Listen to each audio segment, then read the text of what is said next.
Desde su descubrimiento, a mediados del siglo XX, el transistor ha cambiado no solamente nuestras vidas, sino completamente el mundo.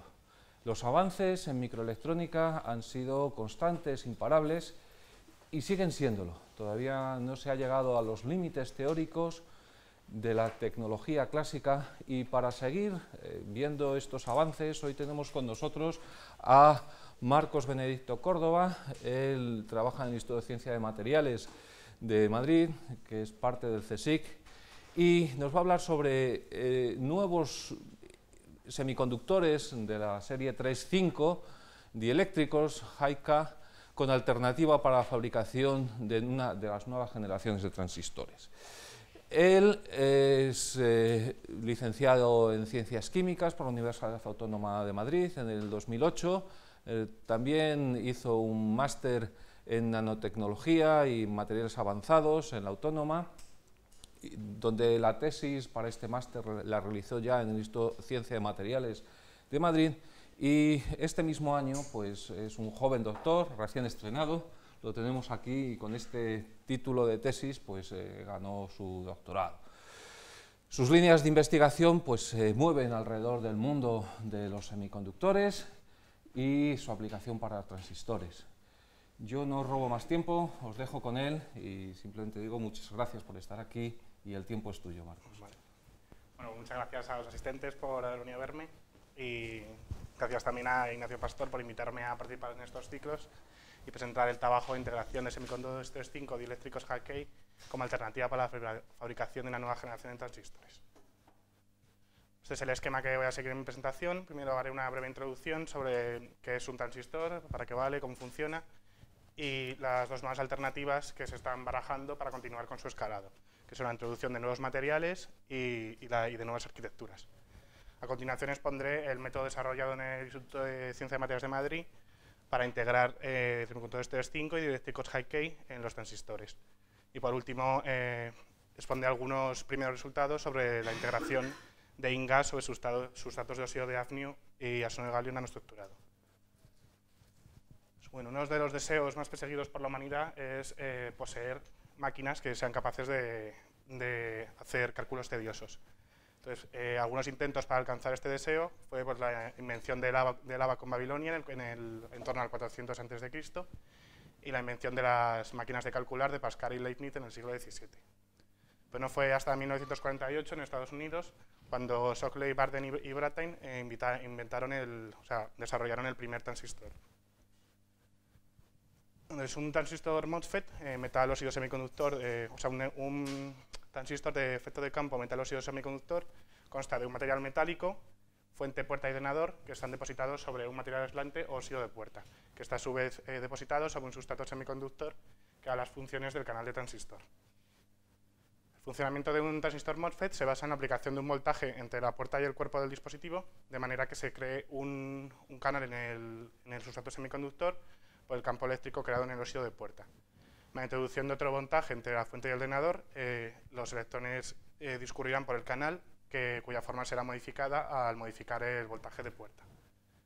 Los materiales utilizados en la fabricación de dispositivos convencionales son el óxido de silicio para el óxido de puerta y el silicio para el canal. Es la ley de Moore, que fue enunciada por Gordon E. Moore, que es cofundador de Intel Corporation en 1975, establece que el número de transistores en un circuito integrado debe duplicarse cada 24 meses si la industria de semiconductores quiere ser competitiva. Durante más de 40 años, la industria de los semiconductores ha seguido esta ley. Actualmente nos estamos acercando al límite físico, entendido como el espesor del óxido de silicio como óxido de puerta. Entonces es necesario encarar soluciones novedosas para continuar con su escalado. Y estas soluciones solo pueden discurrir por dos únicas vías, que es la introducción de nuevos materiales y la modificación de las arquitecturas convencionales de los dispositivos. En el 2004, Intel sacó al mercado un nuevo dispositivo en el que los canales convencionales de silicio eran sustituidos por otros de silicio y germanio tensionado. En 2007 y 2011 sacaron otros dos dispositivos donde ya introdujeron los dieléctricos de alta permitividad sustituyendo el óxido de silicio como óxido de puerta. Y más recientemente, en 2012, sacaron al mercado un nuevo dispositivo con una geometría novedosa tridimensional. Entonces, la pregunta que se está haciendo actualmente la industria de semiconductores es si se puede seguir cumpliendo la ley de Moore y hasta cuándo. Entonces, la estrategia usada para encarar este problema es la estrategia denominada Bellon-CMOS, Complementary Metal Oxide Semiconductor, que requiere de una serie de requisitos, que es un espesor equivalente de óxido de puerta menor de 1 nanómetro, que se reduzcan las corrientes de fuga en la intercara semiconductor dieléctrico, que se posibilite el autoalineamiento de fuente y drenador, que se reduzcan las corrientes parásitas en los contactos y que sea capaz de integrarse en sustratos de silicio. Y las únicas dos vías para alcanzar estos requisitos son hacer nuevas arquitecturas y nuevos materiales. Con respecto a las nuevas arquitecturas, cuando se disminuye el tamaño de los dispositivos, aparecen algunos efectos, como son el aumento de los efectos del canal corto y el aumento de las corrientes de fuga y la reducción de la relación de corriente on-off, lo que causa degradación en los dispositivos.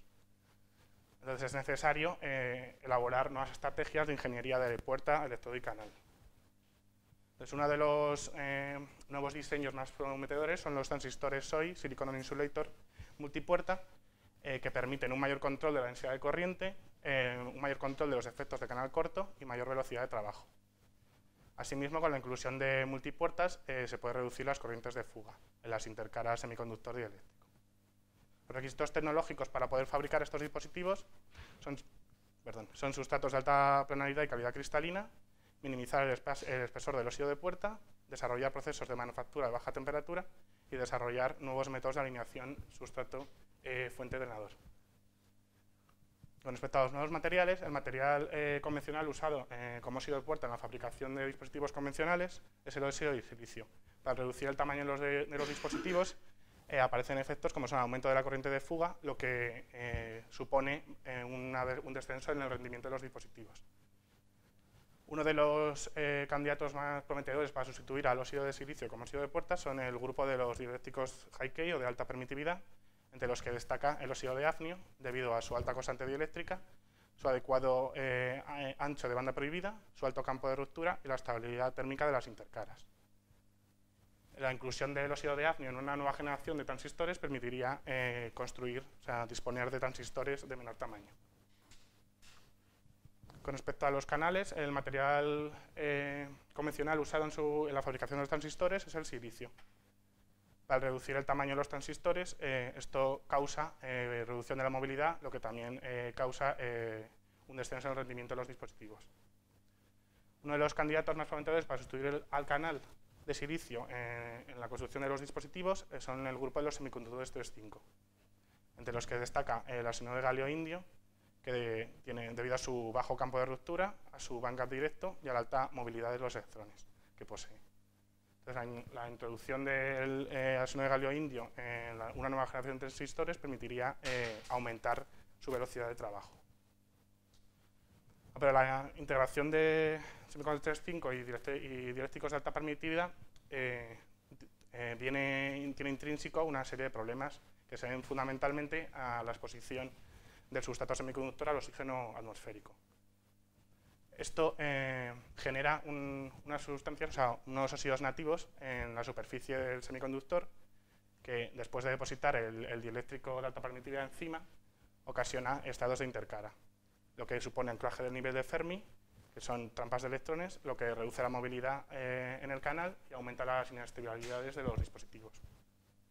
Entonces, las soluciones convencionales para pasivar esta intercara, la intercara 3.5 high-K, son la deposición directa, que por la técnica de depósito de capas atómicas, el tratamiento superficial de las superficies de los semiconductores 3.5, la introducción de capas intermedias entre el 3.5 y el high-K y la modificación de la orientación cristalina del sustrato 3.5. Estas soluciones no impiden que siga habiendo dímeros de arsénico y galio sin enlazar en la superficie, en la intercara, lo que causa degradación de los dispositivos. Entonces, una de las alternativas a estos métodos convencionales es el trabajo que voy a exponer, que es la integración 3.5 high-K mediante recrecimiento epitaxial lateral con MBE asistido con hidrógeno atómico. Entonces, bueno, el trabajo que hemos hecho en el Instituto de Ciencias Materiales consiste en el tratamiento de sustratos de óxido de hafnio y óxido de galio nanoestructurados con hidrógeno atómico generado in situ y en ultra alto vacío, y el posterior recrecimiento MBE mediante enriquecimiento epitaxial lateral de INGAS mediante epitaxia de haces moleculares, con el que se obtiene intercaras 3,5 óxido de hafnio abruptas y pasivadas que pueden permitir a desarrollar dispositivos con una nueva geometría de canal invertida. Esto podría dar lugar a la fabricación de nuevos transistores, como son el Fully Depleted SOI o el FinFET. Entonces, la técnica de enriquecimiento epitaxial lateral se basa en el crecimiento en sustratos nanoestructurados, de manera que haya una primera etapa de crecimiento vertical y selectivo en las áreas abiertas del sustrato. A medida que aumentamos el espesor de las capas, se produce el crecimiento lateral sobre la máscara de óxido de hafnio, con la que se pueden integrar sistemas con alto desajuste de red. Estos sistemas, los sistemas de alto desajuste de red, tienen una serie de efectos debidos principalmente a las tensiones reticulares. Como la constante de red es diferente, se aparecen tensiones de red. Entonces, la técnica de crecimiento epitaxial lateral consigue reducir los efectos intrínsecos, ya que la superficie del sustrato de crecimiento es muy reducida, porque estos son patrones a escala nanométrica, 100 nanómetros, 200 nanómetros. Y por otra parte, también se aniquilan las dislocaciones que surgen debido a la diferencia de constante de red, que se aniquilan en la máscara. Pero los requisitos del crecimiento epitaxial lateral son una alta temperatura de crecimiento para obtener un crecimiento selectivo en las áreas libres de sustrato y una baja velocidad de crecimiento, lo que supone que la velocidad de crecimiento vertical sea menor que la de lateral. La técnica de crecimiento epitaxial lateral se puede llevar a cabo con todas las técnicas epitaxiales disponibles en el mercado, pero la más idónea es la de epitaxia de haces moleculares, debido a que se pueden obtener con ella bajas velocidades de crecimiento, espesores de capas mayores o igual que una monocapa, temperaturas de crecimiento moderadas, permite el análisis superficial in situ y mejora la planaridad superficial. Entonces, un sistema de epitaxia de haces moleculares es un sistema de ultra alto vacío en el que se evapora material sólido mediante células de fusión o Knudsen para depositarlo sobre un sustrato plano. Entonces, la cinética de crecimiento de un sistema de MBE está basado en 4 etapas, que es absorción superficial del material evaporado, migración superficial y disociación de las especies absorbidas, incorporación de las especies absorbidas en la red cristalina y desorción de los productos que no son incorporados. Entonces, variando los parámetros fundamentales del MBE, la temperatura, la velocidad de crecimiento y la relación de flujo 3,5, nos permite tener 4 posibles métodos de crecimiento, que son la propagación de escalones, el depósito capa a capa, el depósito por formación de islas tridimensionales y el mecanismo Stansky-Karstanov, que es una mezcla entre el capa a capa y el 3D. Entonces, por otra parte, la interacción del hidrógeno atómico con superficies 3,5, es posible obtener hidrógeno atómico a partir de hidrógeno molecular usando una célula de craqueo. Entonces, con esto generamos hidrógeno atómico que reaccionará con los óxidos nativos y con las especies orgánicas depositadas en la superficie por exposición a la atmósfera, y así eliminar esta capa que ya sabemos que es perjudicial para la fabricación de los transistores. Entonces, esto es puede ser un nuevo método para pasivar la intercara 3,5 high-K. Con respecto al recrecimiento epitaxial lateral, el hidrógeno se absorbe en la máscara dieléctrica, por lo que bloquea los sitios de nucleación en ella y facilita el crecimiento selectivo en las áreas abiertas del sustrato. A continuación voy a exponer algunos resultados sobre un trabajo que hemos hecho, que es el crecimiento de arseno de galio indio vía MBE sobre sustratos de óxido de hafnio, arseno de galio, nanoestructurados y tratados con hidrógeno atómico en ultra alto vacío. Entonces, el procedimiento experimental se basa en el depósito de capas ultrafinas de óxido de hafnio mediante la técnica de depósito de capas atómicas sobre sustratos de gas, de arseno de galio. A continuación, las capas depositadas son nanoestructuradas mediante nanolitografía por interferometría láser y ataque con iones reactivos. A continuación, los sustratos ya nanoestructurados se suponen a un proceso de limpieza ex situ, fuera de la cámara MB, mediante tratamiento con luz ultravioleta, con el objeto de formar una capa. O sea, el uso de luz ultravioleta genera ozono. Entonces, ese tratamiento tiene como objeto crear una capa estable de óxido en la superficie del semiconductor, que luego será fácilmente eliminable por los procesos de limpieza in situ que voy a explicar ahora. Entonces, en estos experimentos se usaron dos técnicas de limpieza in situ. Una primera, que es de solución térmica convencional, que es la que es usada corrientemente en MB, y una segunda, que es el tratamiento con hidrógeno atómico, que es la novedad de este proceso. Y finalmente, ya en los sustratos nanoestructurados y sometidos a limpieza in situ, se crecieron capas de arsénico de galio indio por MB o por MB asistido con hidrógeno, es decir, MB y además flujo de hidrógeno. Entonces, estos experimentos se llevaron a cabo en el sistema MB River Compact 12 del Instituto de Ciencias Materiales de Madrid, y con respecto al hidrógeno atómico se utilizó una célula de craqueo de diseño y construcción casera y una línea de hidrógeno en ultraalto vacío, donde entra el hidrógeno molecular hasta la célula de craqueo. Los sustratos de partida consistieron en películas ultrafinas de óxido de hafnio con un espesor de 10 a 20 nanómetros y patrones consistentes en trincheras de arsénico de galio con un espesor de entre 100 y 400 nanómetros y máscaras de óxido de hafnio consistentes en franjas con una anchura entre 100 y 400 nanómetros. Entonces, se llevaron a cabo análisis mediante microscopía de fuerzas atómicas, microscopía electrónica de transmisión y microscopía electrónica de barrido. Estos análisis revelaron que las superficies, la superficie del sustrato antes y después del ataque son anatómicamente planas, con las que se cumplen unos requisitos que he explicado antes, que es la planaridad de los sustratos. También mostraron patrones bien definidos y ausencia de óxido de hafnio y de óxidos de y óxidos de galio y arsénico en el sustrato. Entonces, con respecto al tratamiento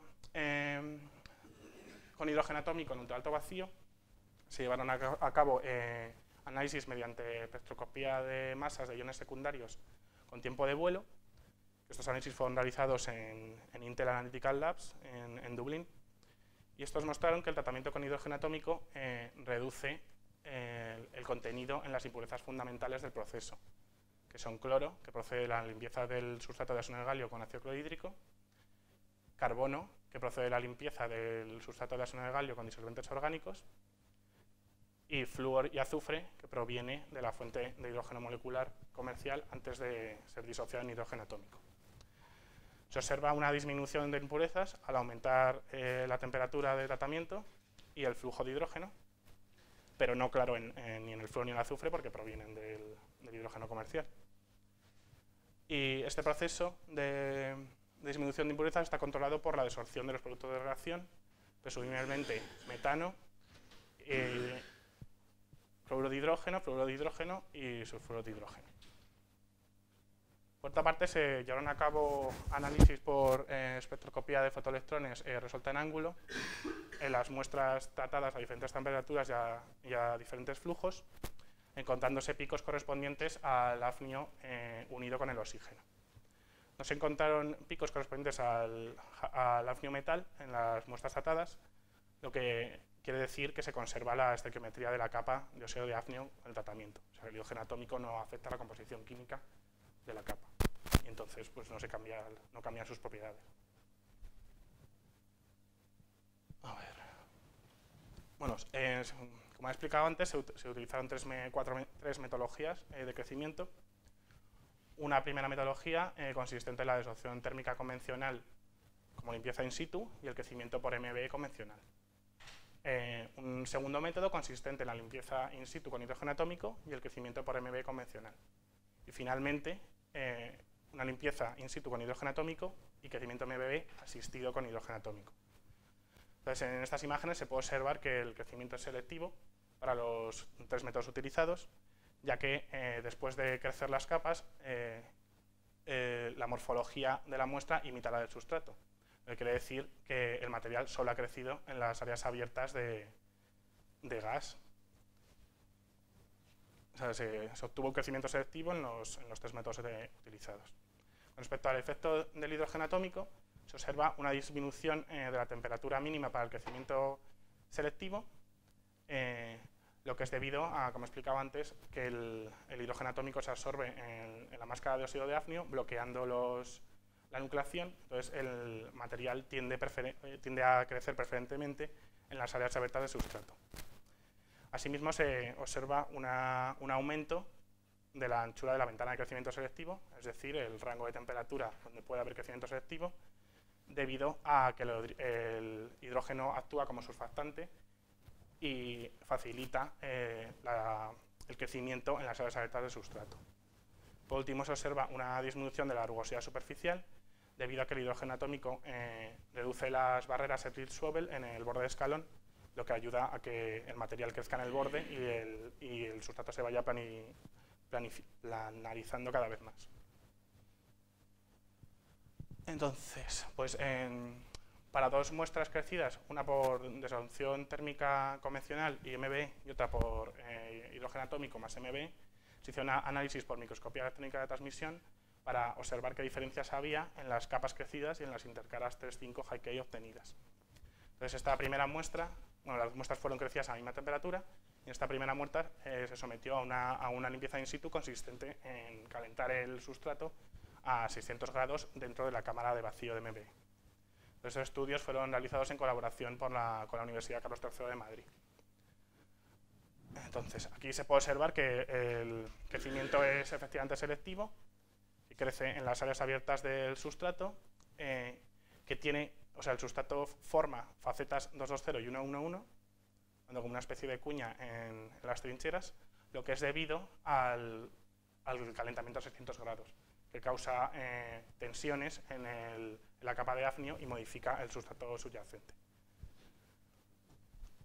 Y también se observa que una vez hecho el crecimiento selectivo de manera vertical sobre las áreas abiertas del sustrato, se produce el crecimiento lateral sobre la máscara de óxido de hafnio. Para estudiar más a fondo las intercaras formadas, se hicieron análisis de alta resolución por microscopía electrónica de transmisión. Y bueno, esta imagen corresponde a la intercara INGAS-gas en la trinchera de gas, en la que se pueden observar zonas de distinto color que corresponden a tensiones de red debido a la distinta constante de red que tiene el INGAS con respecto al gas.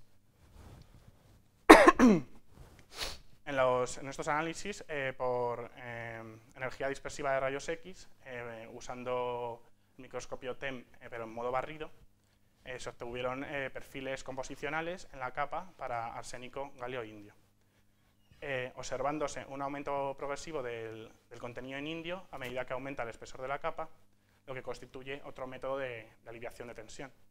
O sea, que el INGAS se vaya ajustando poco a poco al gas, cada vez va aumentando su contenido hasta que ya deja de tener tensiones. Entonces, también se observa que la estructura del gas, la orientación cristalina del INGAS crecido es igual a la del sustrato de gas.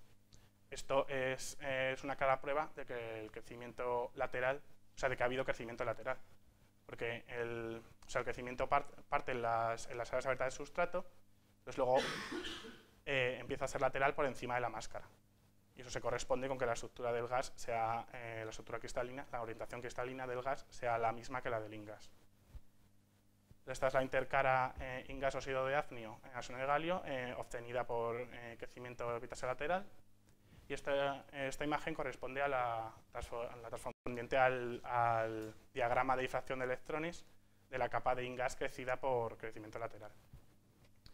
De esta imagen se pueden obtener los valores de la constante de red de la capa de INGAS crecida, que en este caso difieren el paralelo del perpendicular, lo que se debe a las tensiones de red presentes, que modifican o distorsionan la red del INGAS crecido.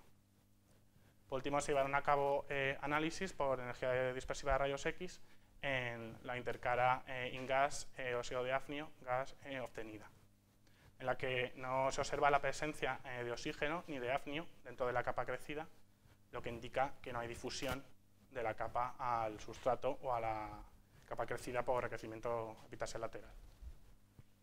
Esto con respecto a la muestra tardada por extracción térmica convencional. Ya voy a exponer resultados obtenidos mediante el procedimiento novedoso, que consiste en la limpieza in situ con hidrógeno atómico para una temperatura de 450 grados y el crecimiento por MB convencional de INGAS. Entonces, en el caso de estas muestras también se obtiene un crecimiento selectivo, ya que el material empieza a crecer en las áreas abiertas del sustrato, pero en este caso no se observan las facetas en el sustrato que había en el método anterior. Esto se debe a la menor temperatura utilizada, ya que la distorsión de la capa o sea, las tensiones que aparecen en la capa de hafnio, que son responsables del facetado de los sustratos, son en torno a partir de 600 grados o así. Esta es una mejora con respecto a otro método, que el sustrato de gas no se modifica. Bueno, después del crecimiento selectivo también se observa el crecimiento lateral sobre la máscara de óxido de hafnio, formando estas estructuras triangulares que corresponden a facetas 0,1,1. Con el objeto de estudiar con más detalle las intercaras formadas, se hizo un análisis por TEM de alta resolución, observándose una intercara INGAS-gas relativamente abrupta, sin evidencias de presencia de óxidos nativos o sustancias extrañas en la misma. Entonces, también se hicieron análisis en este caso por energía dispersiva de rayos X, observándose que, en comparación con la otra muestra, la composición era mucho más constante que la anterior, lo que se debe a que el hidrógeno facilita la incorporación del indio. También se hizo un análisis en la intercara INGAS óxido de hafnio gas obtenida por enriquecimiento lateral, observándose intercaras abruptas sin evidencias de la presencia de óxidos nativos ni sustancias extrañas en las mismas. Esta imagen corresponde a la transformada de Fourier del diagrama de difracción de electrones correspondiente a la capa de INGAS crecida por crecimiento epitaxial lateral, encontrándose un valor constante para la constante de red del material. Lo que esto indica la disminución de las tensiones de desajuste de red con respecto al otro método, lo que supone otra mejora con respecto a los métodos convencionales.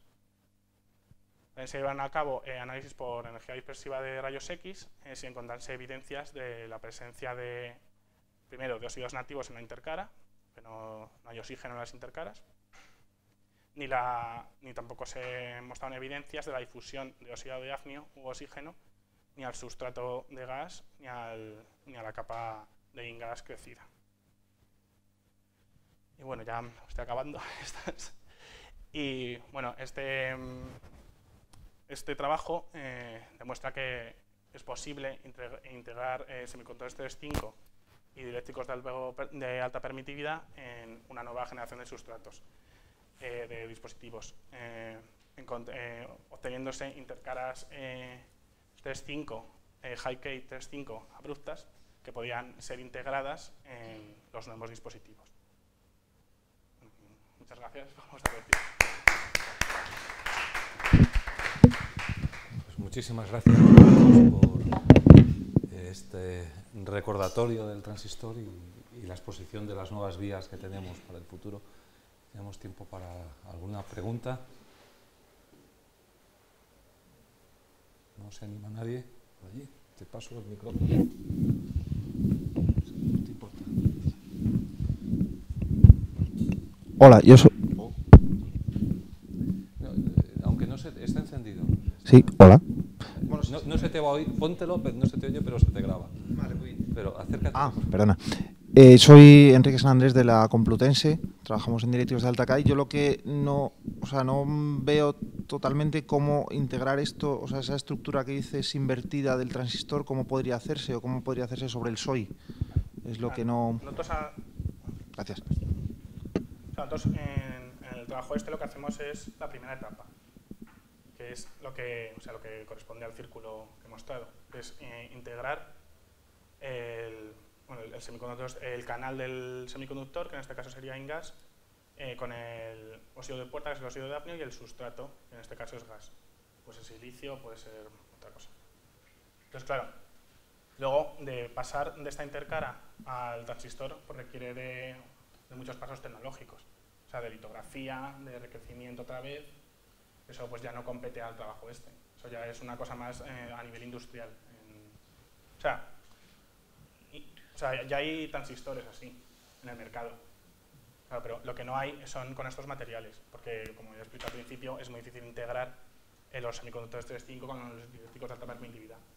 Entonces este sustrato consigue integrar esos materiales.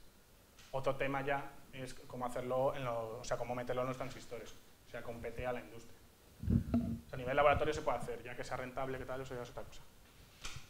No sé si he respondido un poco a tu pregunta. O sea, en cierto modo lo que crece el semiconductor y luego tendrías que eliminar la capa superior y construir el transistor encima. O sea, aquí ya tendríamos... O sea, el óxido de hafnio es el que está funcionando como SOI, no como aislante de puerta. No. O sea, nosotros no estamos trabajando en un sustituto SOI. O sea, estamos simplemente integrando InGas con óxido de hafnio. Eso ya se puede extrapolar. O sea, la técnica de recrecimiento epitaxial lateral es muy versátil. Se pueden cambiar los materiales ajustando, o sea, depende del material que estemos utilizando, se puede variar la temperatura, la velocidad de crecimiento y conseguir integrar una variedad de materiales en distintos sustratos. Aquí hemos elegido ácido de galio porque es el sustrato con el que nosotros trabajamos. Podría ser silicio, un sustrato SOI o lo que queramos. Y con claro, respecto... con esto nosotros hubiéramos obtenido sustrato, óxido de hafnio y una capa continua de InGas. Entonces, esa capa de InGas se puede nanoestructurar, integrar la fuente del drenador. Luego poner otra vez encima el óxido de puerta y ya encima el contacto para la puerta. Cuando recrece, he visto que crece como especie de spikes. Sí. ¿Las habéis hecho más gruesas para ver cuando se juntan? Porque claro, tú necesitarías que esas se juntaran y tener una capa continua. Sí. O sea, eso es que ya me parecía un poco largo ya para exponerlo aquí. Claro, hemos hecho un estudio de evolución temporal. Y bueno, en el caso de InGas, claro, se forman con una especie, o sea, los triángulos esos con facetas 0, 1, 1, que al final se van uniendo unas con otras y se obtiene una capa continua. Es que por un motivo de tiempo no hemos llegado a optimizar el proceso para que se obtenga una capa continua y homogénea, por motivos de tiempo del trabajo. Pero vamos, hemos visto que esas nanoestructuras que crecen en cada trinchera se acaban uniendo. Entonces, llega un momento en que hay una capa continua, aún conservándose las formas triangulares. Entonces eso se podría penalizar en procesos industriales y ya tendrías una capa del espesor que quieras y continua. ¿Dónde se han crecido esas láminas de óxido de hafnio sobre ácido de galio? ¿Eso es comercial? ¿Lo habéis hecho aquí? Bueno. No, eso creo que lo he dicho, se depositaron en Tyndall National Institute, que está en Dublín, no, en Cork en Irlanda. Luego fueron estructuradas en el Instituto de Microelectrónica de Madrid, desde SIC. Nosotros lo que hacemos son los crecimientos con el MBI. Muchas gracias.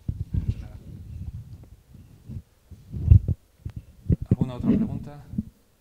No, yo tenía una duda, pero casi me ha respondido que era cómo de difícil era llevar esto al mercado, pero ya de alguna forma me has contestado. O sea, difícil no es, o sea, porque, claro, ya tienes sustrato, óxido y semiconductor. Ya solo es hacer litografía ahí y introducirle la fuente del drenador. Que, por ejemplo, la fuente también se puede hacer por recrecimiento lateral, o sea, por crecimiento selectivo. Ya tienes ahí otra vez el sustrato y una máscara. Eso ya son cosas convencionales. Yo tengo... Perdona. Quiero decir, ¿qué ventaja aporta, por ejemplo, pensando en un SOI tipo el que hace Soitec, que lo que hace es coger, corta y tienes una capa perfectamente epitaxial, o sea, es decir, coge, pega dos obleas, las corta y te deja una capa perfectamente epitaxial, uniforme. Claro, lo hace con silicio. No sé si lo puede hacer con 3,5. Pero en este caso estarías perdiendo todo el área que necesitas de hacer los recrecimientos epitaxiales. O sea, ¿cuál es la ventaja de esto con respecto a utilizar un sustrato de ese tipo? La ventaja fundamental son las intercaras. Obtener una intercara, en este caso InGas óxido de hafnio o 3,5 High-K sin defectos, relativamente abruptas, sin óxidos nativos, eso es muy difícil. Entonces, claro, tienes que trabajar con sustratos no estructurados, lo que luego te limita un poco la integración, pero Es que eso es un proceso, o sea, en biografía todavía no lo han hecho bien, pasivar una intercara 3.5 SODA. ¿Cómo sabéis que esa intercara está pasivada? ¿Qué decir, habéis hecho medidas? ¿Habéis hecho ya estructuras MOS? Sí, hemos hecho, o sea, TEM de alta resolución, entonces se ve que bueno, no está por ahí.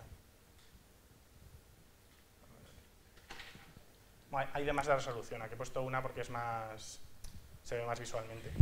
Hay o sea, medidas de más resolución con resolución atómica, entonces se ve que la estructura es la misma en la intercara que la que decía por arriba. Si hubiera los hilos nativos, habría una zona como amorfa o de distinta constante de red. Pero se ve que es constante desde la intercara hasta cuando crece en volumen.